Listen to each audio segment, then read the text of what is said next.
Morning, my dear students. I hope you all are fine.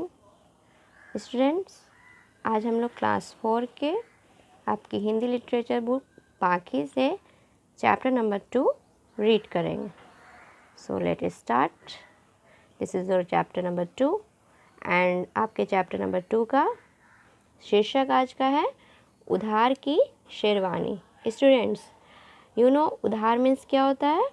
उधार कहते हैं जब हम किसी से कोई सामान लेते हैं और उसे फिर कुछ दिन के बाद रिटर्न कर देते हैं, या फिर कुछ किसी से कुछ ले लेते हैं और या फिर उसके पैसे हम बाद में दे देते हैं, उसे उधार कहते हैं. और शेरवानी होती है, एक ड्रेस होती है जो बॉयज़ पहनते हैं और ज़्यादातर लोग इसे शादी में पहनना ज़्यादा पसंद करते हैं. ओके, अब हम लोग आपको ये स्टोरी बताते हैं. ये स्टोरी बहुत ही इंटरेस्टिंग स्टोरी है और आप इसे पढ़ेंगे तो आपको बहुत अच्छा भी लगेगा और इससे एक अच्छी सीख भी मिलेगी.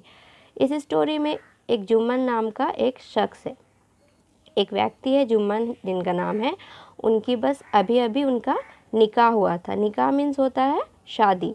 और उनकी बीवी जो है फिर कुछ दिन के बाद अपने मायके चली गई थी. जब वो मायके चली गई तो इनका मन नहीं लग रहा था. फिर अचानक से इनके ससुर का फ़ोन आया. ससुर कहते हैं, वाइफ के जो पापा होते हैं उसे ससुर कहते हैं. उनका फ़ोन आया कि आकर अपने अमानत को ले जाओ. संदेश पाकर, संदेश कहते हैं समाचार, जो कोई न्यूज़ आता है उसे संदेश कहते हैं. संदेश पाकर जुम्मन एकाएक पल काटना भारी हो गया. उसे लगा कि बस मैं कैसे जल्दी से जल्द अपनी वाइफ को लेने चला जाऊं. अगले दिन बाज़ार बंद था और जुम्मन की दुकान भी बंद रहती थी. तो अगले दिन क्या होता है कि दुकान उसकी बंद रहती है. तो ये सोचते हैं जुम्मन कि मैं बस कल ही चला जाऊं. और फिर शाम को जब खाना खाने के बाद वो खटिया पे लेटते हैं. खटिया एक लेटने की चीज़ होती है जिसे बीना जाता है डोरी से, उस पर वो लेटते हैं. तभी उनके मन में एक आवाज़ आती है कि जुम्मन मियाँ, आप पहली बार ससुराल जा रहे हैं तो पहन कर क्या जाओगे? वही पुरानी कमीज़ और पजामा. उसने सोचा कि मैं जब पहली बार ससुराल जा रहा हूँ तो वही ओल्ड सी कमीज़ और ओल्ड सा पजामा पहन कर कैसे जाऊँगा? कुछ तो डिफरेंट होना चाहिए. इसलिए वो सोचते सोचते परेशान हो उठे और परेशान होकर वो उठकर बैठ गए कि ससुराल वाले क्या सोचेंगे. सोचते सोचते उन्हें याद आया कि उनके भाई कल्लन को भी जो है शादी में एक शेरवानी ली थी उनके भाई कल्लन ने, और वो उनके पास थी. तो उन्होंने सोचा मैं अपने भाई से शेरवानी ले लेता हूँ. और वो बहुत ही सुंदर और उस पर बेल बूटे लगे हुए थे. बेल बूटे बोलते हैं जिस पे हम वर्क किया हुआ होता है, कुछ जरी वगैरह का वर्क किया होता है, बेल बूटे लगे हुए थे. तो उसने सोचा कि मैं अपने भाई से वो शेरवानी ले लूं और वो मुझे मना तो नहीं करेंगे. बस जुम्मन क्या करते हैं, झट से अपने भाई के पास चले जाते हैं और उनसे शेरवानी की डिमांड करते हैं कि भैया मुझे शेरवानी दे दीजिए, मैं अपने ससुराल पहन कर जाऊँगा. तो ये बात सुनकर नन्हा टिंकू जो चुपचाप बैठा ये सब देख रहा था, अचानक पैर पटक पटक कर बोलने लगा, चाची के घर हम भी जाएंगे, चाची के घर हम भी जाएंगे. टिंकू जो है उनके भाई का बेटा था, वो कहने लगा कि चाची के घर हम भी जाएंगे. दोनों भाइयों में बहुत समझाया लेकिन फिर भी वो उस पर भूत सवार यानी कि उसे ज़िद लग गई थी, नहीं मैं भी जाऊंगा, मैं भी जाऊंगा. थक हार कर उन्होंने क्या किया कि अपने भतीजे को साथ लेकर वो जाने के लिए रेडी हो गए. तो दूसरे दिन क्या होता है, जब जुम्मन को ससुराल जाना होता है वो सुबह सुबह उठते हैं और ठंडे ठंडे पानी से नहाते हैं और बालों में खुशबू वाला तेल लगाते हैं. काफ़ी रेडी हो जाते हैं कि आखिर उन्हें ससुराल जाना था. और फिर क्या होता है कि वो बनियान वगैरह पहनकर जब वो शेरवानी ट्राई करने लगते हैं तो वो क्या होता है कि शेरवानी एक गहरे बदन वाले कल्लन भाईजान की शेरवानी उसके भारे भरकम शरीर पर बहुत तंग आ रही थी. एक गहरे बदन का यहाँ पे मतलब है कि उनके भाई जो वो काफ़ी दुबले पतले थे और वो जो थे जुम्मन वो थोड़े से हेल्दी थे, मोटे थे.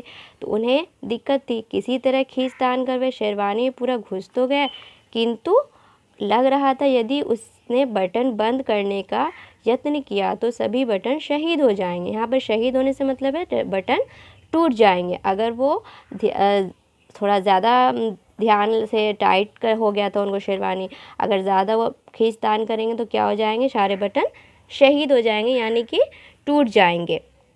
मगर अब उनके पास कोई और चारा भी नहीं था. उनके पास बस वही शेरवानी थी, उन्हें पहनकर अपने ससुराल जाना था.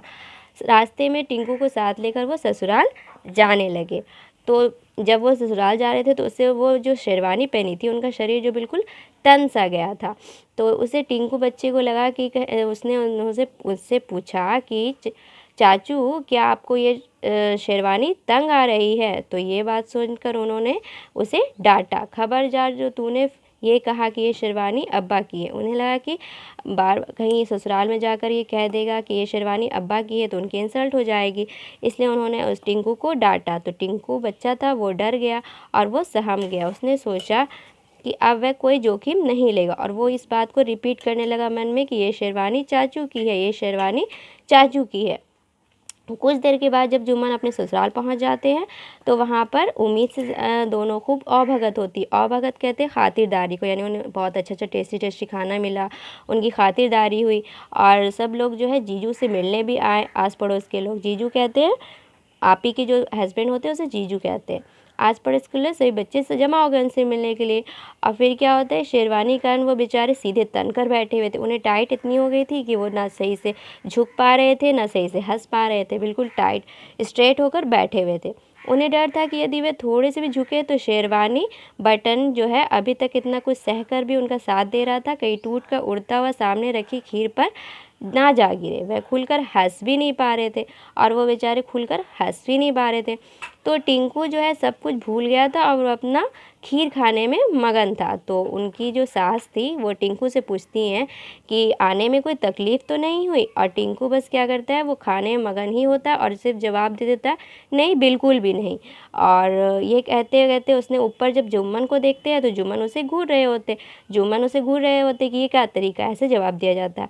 और उस बच्चे को लगा कि मैंने कुछ गलत कह दिया और वो तुरंत सकपका कर बोल देता है ये शेरवानी चाचू की है।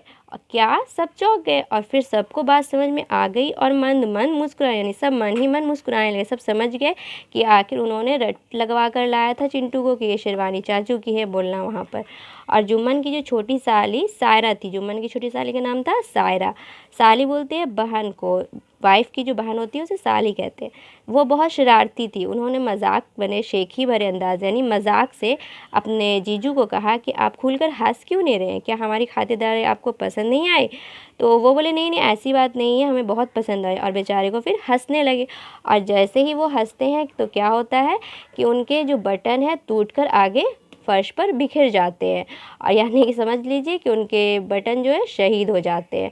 और 2 सेकंड सन्नाटा छा जाता है, लेकिन माज़ा समझते हैं सब लोग हंस हंस कर लोटपोट हो जाते हैं और सब लोग खूब हंसने लगते हैं। सब समझ जाते हैं कि ये दूसरे की शेरवानी उन्होंने पहना। तो सायरा हंसते हुए कहती जीजू अब अगली बार आओ तो टिंकू की शेरवानी पहनकर मत आना। टिंकू तपाक से बोला ये शेरवानी मेरी नहीं, ये तो अब्बा नहीं, ये शेरवानी चाचू की है। वो तो उस चीज़ को रट लगाया हुआ था, इसलिए उसने सही बात बोलते बोलते फिर उसने कह दिया कि नहीं चाचू की है। और इससे और भी बात अच्छी तरह से पता चल गई कि ये शेरवानी एक्चुअली में जुम्मन जी की नहीं है, उनके किसी और से ली है। अब सभी हंस हंस कर दोहरे हो रहे थे और बीच में बैठा जुम्मन शर्म से पानी पानी हो रहा था। शर्म से पानी पानी होना यानी वो काफ़ी इंसल्ट फील हो रहा था, बहुत ही शर्मिंदा हो रहा था और वो सोच रहा था कि मैंने बेकार ऐसा सोच लिया कि मैं किसी का पहनकर आ जाऊंगा तो अच्छा लगेगा, सब मेरी तारीफ़ करेंगे। यहाँ पर उल्टा हो गया।